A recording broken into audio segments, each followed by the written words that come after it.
পানাগড়ের বুদবুদেও প্রকাশ্যে এসেছে তৃণমূলের গোষ্ঠীদ্বন্দ্ব। গ্রামে 16 আনা টাকা দলীয় তহবিলে রাখা নিয়ে তৃণমূলের দুই গোষ্ঠীর বিবাদে জখম হয়েছেন 3 জন। সোমবার রাতে ঘটনা ঘটেছে পূর্ব বর্ধমানের বুদবুদের দেবশালা পঞ্চায়েতের কাঁকড়া গ্রামে। স্থানীয় সূত্রে জানা গিয়েছে, গ্রামের তৃণমূল বুথ সভাপতি ও পঞ্চায়েত সদস্যের মধ্যে প্রথমে অশান্তি বাধে। দুপক্ষই পরস্পরের বিরুদ্ধে হামলায় অভিযোগ করেছে। ঘটনা তদন্তে বুদবুদ থানা।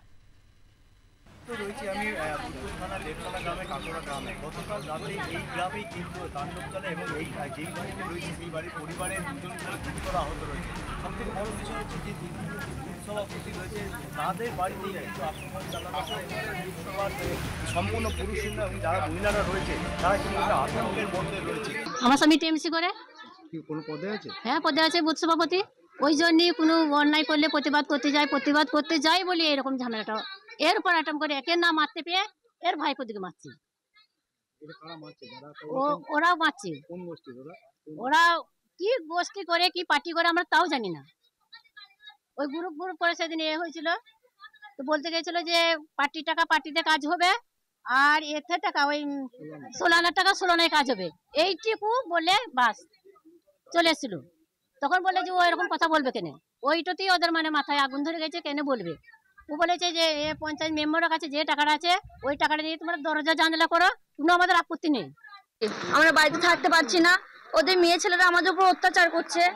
আমরা সব ভয়ে একটা বাড়ির মধ্যে থাকছি বন্দি হয়ে। ওদের মেয়ে ছেলেরা আমাদেরকে মারতে আসছে।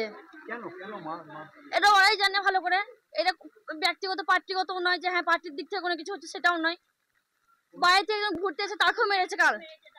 সভাপতি তাদেরকে যদি তৃণমূলের বুথ সভাপতি বাড়িতে এইভাবে আক্রমণ চালানো হয় তাহলে সাধারণ মানুষদের অবস্থা দাঁড়াবে।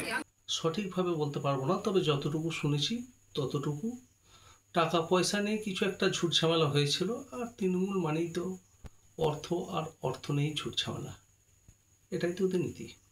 না, এটা পৈমিত্র যে বলেছে বিজেপির নেতা, সে জানেই না যে তৃণমূল কখনো ধর্ম নিয়ে রাজনীতি করে না। বিজেপির মতো ভাই ভাইয়ের জমি জায়গা আসবাবপত্র বা কোনো জিনিস নিয়ে বা কোনো টাকা পয়সা নিয়ে ঝামেলা হতেই পারে, তাদের তো নিজের আত্মীয় স্বজনের মধ্যে হচ্ছে। এর মধ্যে তৃণমূল দায়ভার নিবে কেন? মানে হ্যাঁ, হয়তো কোনো পাড়ার ঝামেলা হলে বা কোনো মানুষের ঝামেলা হলে সেটা হয়তো পার্টি বা পঞ্চায়েত বা পুলিশ প্রশাসন সেটাকে মিটমাট করে দিবে। তার জন্যে আমাদের তৃণমূল দায়ী নয়। আমার ছেলেদের নিয়ে কোনো কিছু ঝামেলা হয় নাই। মানে আমার একটা ভাই ওই পার্টির সাথে যুক্ত ছিল, হ্যাঁ, ওই সে আসেনি এখন। হ্যাঁ, এবারে তার সাথে ওদের কি ঝামেলা যায় না। এই ছেলেগুলো নিরীহ ছেলে, ওইখানে গিয়েছে ওই 16 আনা টাকা হেরফেরের কথা হয়তো দু একটা তুকামুকি করেছে। আমার এই ছেলেটা 16 আনার সাথে যুক্ত, বড় ছেলেটা এই জসিমউদ্দিন শেখ। হ্যাঁ, ওই নিয়ে হয়তো কিছু বলেছে, ওই তখনই মারধর সবাই ওরা রেডি হয়েছিল। ওই লালন দল, আমরা সবাই লালনের দলের, তার জন্য হচ্ছি না। হ্যাঁ, ওরা 3 দিন আগে একবার মেরেছে, ওই ছাড়াছুড়ি করে নিয়ে আমরা ছিলাম। তাও আবার এই যে কি রাস্তা পাড়ে কী ঝামেলা হয়েছে বড় ছেলেটার সাথে, ওই লাঠি সুটা বার করে সে বাড়ির উপর বাড়ি। আমি সব জন 4 হয়েছে আহত, তার মধ্যে আমার বড় ছেলে বেশি ক্রিটিক্যাল সব থেকে। যদিও সম্পূর্ণ পরিবারের লোকরা পুলিশ প্রশাসনের ভূমিকা নিয়ে একটা প্রশ্ন উঠছে, কারণ গতকালের ঘটনার পর কোনো পুলিশ প্রশাসন তার বাড়িতে আসেনি এবং এই বাড়ির যারা মহিলারা রয়েছে তারা কিন্তু সম্পূর্ণ এখনও পর্যন্ত তারা একটা আতঙ্কের মধ্যে রয়েছে। যদিও এই ঘটনায় আমরা দেখতে পেয়েছি রাস্তায় কিন্তু পুলিশ টিকে থাকলেও এই পরিবারের সাথে কিন্তু এখনও পর্যন্ত কোনো পুলিশ প্রশাসন এসে দেখা করে না। অতএব এই পরিস্থিতি আরও যারা বাড়ে না এই স্বাভাবিক হয় এবং এর পিছনে এত কি কোনো কারণ আছে কিনা সম্পূর্ণ বিষয়টি তদন্ত করছে এবং এলাকার মানুষ এবং এই পরিবারের মানুষ কিন্তু এখনো পর্যন্ত আতঙ্কের মধ্যেই রয়েছে। বুদবুদ থেকে সুভাষ দাস, আর প্লাস।